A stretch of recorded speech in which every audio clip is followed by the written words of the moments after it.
An aspect that has been on my mind, and I think it's worth sharing that.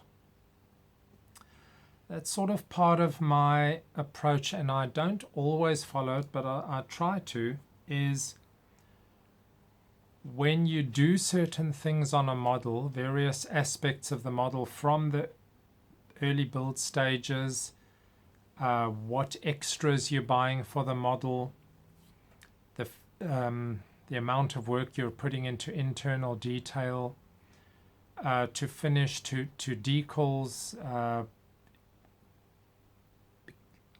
My approach is, if the model is at a 7 out of 10 model-wise, let's say that makes it one of the average to slightly better than average Airfix kits. Let's just say, for example, some of you might think Airfix's average is a 5 out of 10.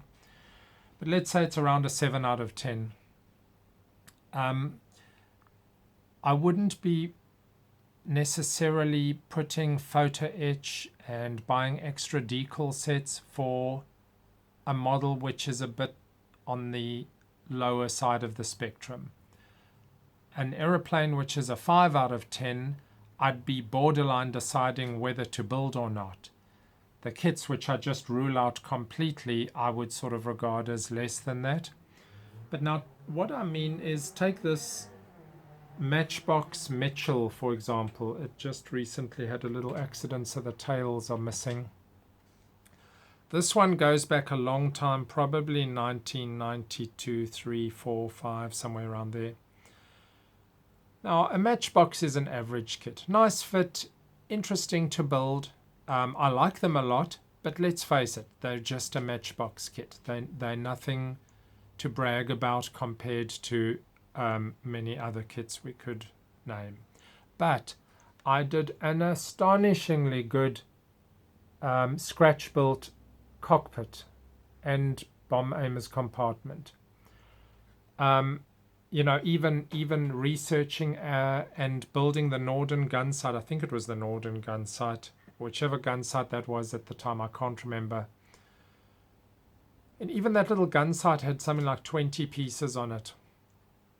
Now that's an example of putting in way too much work on an area of the model for what the rest of it is worth. So it's an out of proportion area of work. Now that's okay if you really intend to. At the time I really intended to.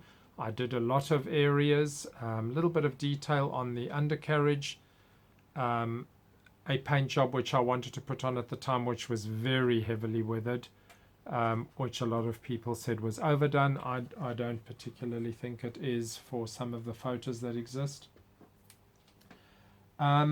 This model which I spoke on the other day, which has got almost no special attention except for the practice that I wanted to put in on rebuilding those metal undercarriage legs, just sort of designing and building pieces myself and putting it in, strengthening that up. But what I'm saying is, if you're really wanting to go to town on a model, put in the amount of effort on a model that is already at that level. So for instance, this PT boat, which is a Japanese one. Yes, it's a Japanese one. Can't remember the kit manufacturer, but it's not a great one. So what this has got is, it's got a lot of the deck details molded in, but it's got a lot of not sink marks. It's got some sink marks, but it's got a lot of ejector pin marks. Oh, you might just, no, you won't catch that in the light there. Now, I do want to build that, but it is borderline a 5 to a 6 out of 10 kit. If you wanted a better quality PT boat, you could find one, absolutely. So I would not be putting photo etch and all sorts of things on there. But for instance, this Airfix kit, this Fairy Fulmar, old kit, but I would say it's worthy of extra attention if you wanted to. And sometimes I choose to do that on models which are not that great, but on average, all I'm saying is keep in mind the amount of work. And that came down to what I was speaking about on the fillets of that Spitfire.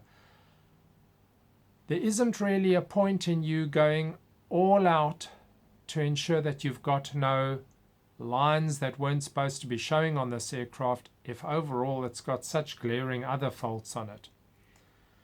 Now, of course, a lot of you don't encounter that because you build Tamiya and Hasegawa almost all the time, and you don't face the problems of older kits.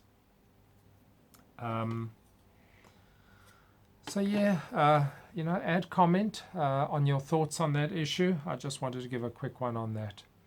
Okay, cheers.